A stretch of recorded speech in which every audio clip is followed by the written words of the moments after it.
Top quality और consistent performance के लिए सिर्फ सिल्वर पंप नाम याद रखना।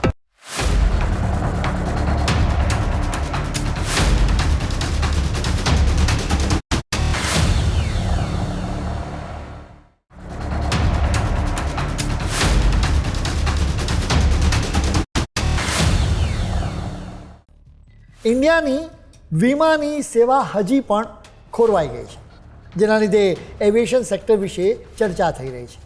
145 કરોડની વસ્તી ધરાવતું ભારત વિશ્વનું ત્રીજું સૌથી મોટું વિમાન બજાર છે, જ્યાં દર વર્ષે મોટી સંખ્યામાં મુસાફરો હવાઈ મુસાફરી કરે છે। તમને એરપોર્ટ્સ પર ભારે ચમક જોવા મળતી રહેશે, જોકે એ ચમકદમકની પાછળ એક વરવી વાસ્તવિકતા રહેલી છે। એક પછી એક એરલાઇન બંધ થઈ ગઈ છે। 1991માં ઉદારીકરણ કરવામાં આવ્યું, જેના પછીથી અત્યાર સુધીમાં ભારતમાં ઓછામાં ઓછી 25 જેટલી એરલાઇન્સને મોટા તાળા વાગી ગયા છે। ઈસ્ટ વેસ્ટથી લઈને ગો ફર્સ્ટ સુધી અનેક એરલાઇન્સ બંધ થઈ ગઈ છે। અમે તમને એના કારણો વિશે વિગતે વાત કરીશું। એરલાઇન ચલાવવી સહેલી નથી।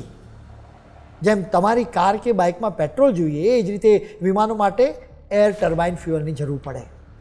એરલાઇનના ટોટલ ખર્ચને જોઈએ તો મોટા ભાગનો હિસ્સો તો એર ટર્બાઇન ફ્યુઅલનો જ છે। છેલ્લા કેટલાક વર્ષોમાં જ આ ફ્યુઅલની કિંમતોમાં 60-70% વધારો થયો છે। એમ નથી કે એના માટે આપણે ત્યાંની સરકાર જવાબદાર છે, એના માટે તો વૈશ્વિક પરિબળો કામ કરે છે। વળી આ ફ્યુઅલની કિંમતોમાં પણ સતત ઉતાર ચઢાવ આવ્યા કરે છે।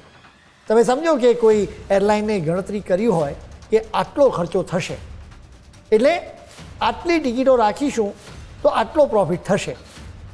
એવા જ સમયે ઓચિંતા આ ફ્યુઅલની કિંમતો વધી જાય, એટલે આખું ગણિત ખોટું પડે। ભારતમાં આ ફ્યુઅલ પર ભારે વેરો લાદવામાં આવે છે। આ ફ્યુઅલ પર લગભગ 30% જેટલો વેટ લાદવામાં આવે છે। ભારત સરકાર તરફથી 22 રાજ્યોના મુખ્યમંત્રીઓને વિનંતી કરવામાં આવી હતી કે મહેરબાની કરીને વેટ ઘટાડો। વળી જુદા જુદા રાજ્યોમાં જુદા જુદો વેટ લાગુ પાડવામાં આવે છે।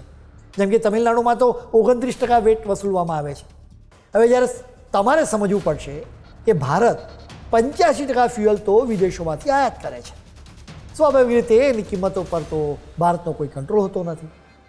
ભારત વેરા ઘટાડીને જ એર ટર્બાઇન ફ્યુઅલની કિંમતો ઘટાડી શકે છે। પણ આ એરલાઇનને બીજો ફટકો રૂપિયાની નબળાઈથી પડ્યો। તમને ખ્યાલ જ હશે કે ભારતીય રૂપિયો તો 90ની નજીક પહોંચી ગયો છે। એરલાઇને તો મોટાભાગનું પેમેન્ટ ડોલરમાં જ કરવું પડે છે। પ્લેનની ખરીદીથી લઈને પ્લેનના મેન્ટેનન્સ માટે ડોલરમાં જ પેમેન્ટ કરવું પડે છે। હવે જ્યારે રૂપિયો નબળો પડે તો એના લીધે એરલાઇનનો ખર્ચો વધી જાય। આખી દુનિયાની એરલાઇન્સ માટે સૌથી મોટો પ્રોબ્લેમ ડિમાન્ડમાં ઉતાર ચઢાવ છે।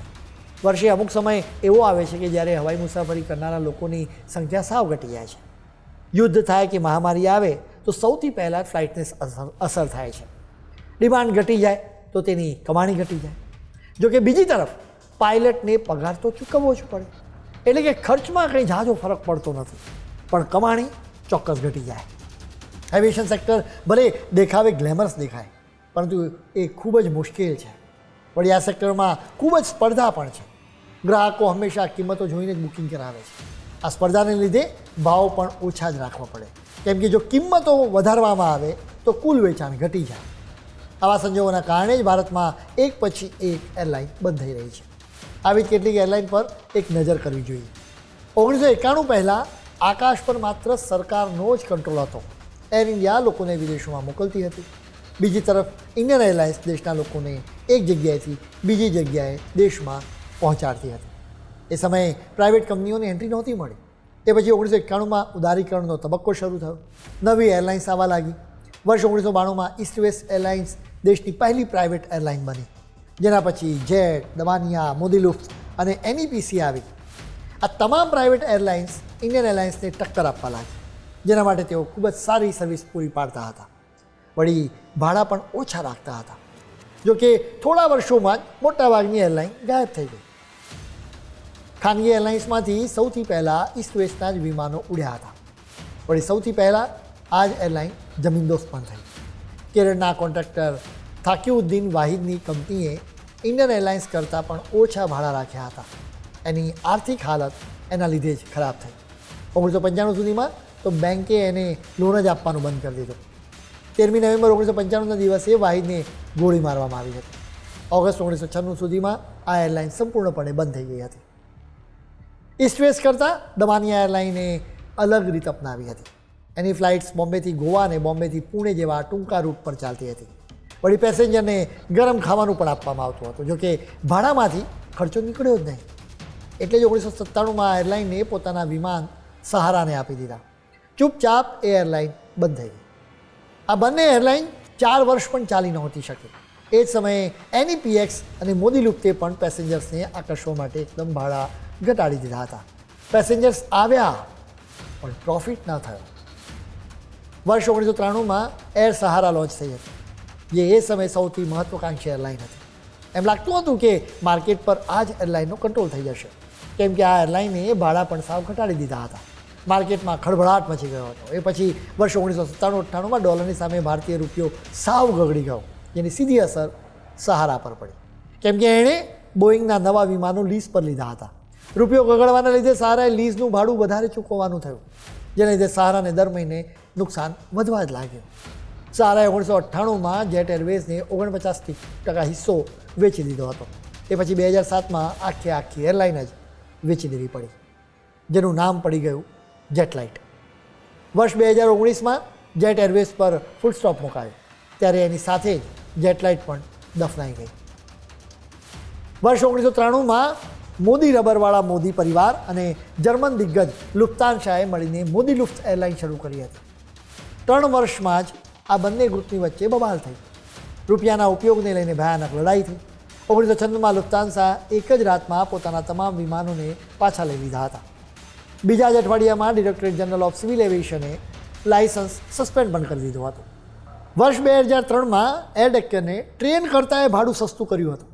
ચપ્પલ વાલે ભી ઉડેંગે નારો આપ્યો હતો, જે સુપરહિટ સાબિત થયો હતો.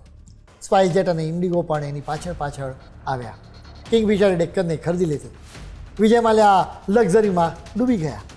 વર્ષ 2012માં 8,000 કરોડના દેવાની સાથે કિંગફિશર એરલાઇને ડૂબાડી દીધી. એ જ સમયે Paramount, air Costa, air Pegasus, air Odisha અને ડેક્કન 360 સહિત અનેક કંપનીઓ આવી. ગો ફર્સ્ટે વર્ષ 2023માં નાદારી નોંધાવી હતી. આ બધા વચ્ચે ઇન્ડિગો હજી પણ અડીખમ છે. જોકે પાયલટને પૂરતો આરામ મળે એના માટે DGCAએ એક નિયમ લાવ્યો, જેના પછી ઇન્ડિગો બ્લેકમેલિંગ કરવા લાગ્યું. છેલ્લા કેટલાક દિવસોથી એની વિમાની સેવા સાવ ખોરવાઈ ગઈ છે, જેના લીધે દેશમાં હજારો લોકો પરેશાન થઈ ગયા છે. શનિવારે પણ આ એરલાઇનની 400 કરતાં વધારે ફ્લાઇટ્સ કેન્સલ કરવામાં આવી છે. ભારત ઝડપથી આર્થિક પ્રગતિ કરી રહ્યું છે. આ નવા ભારતને વધુ વિમાનોની જરૂર છે. સરકાર અને એરલાઇન્સે સાથે મળીને એવિએશન સેક્ટરમાં ચાલી રહેલા સંકટનો ઉકેલ લાવવો જ પડશે.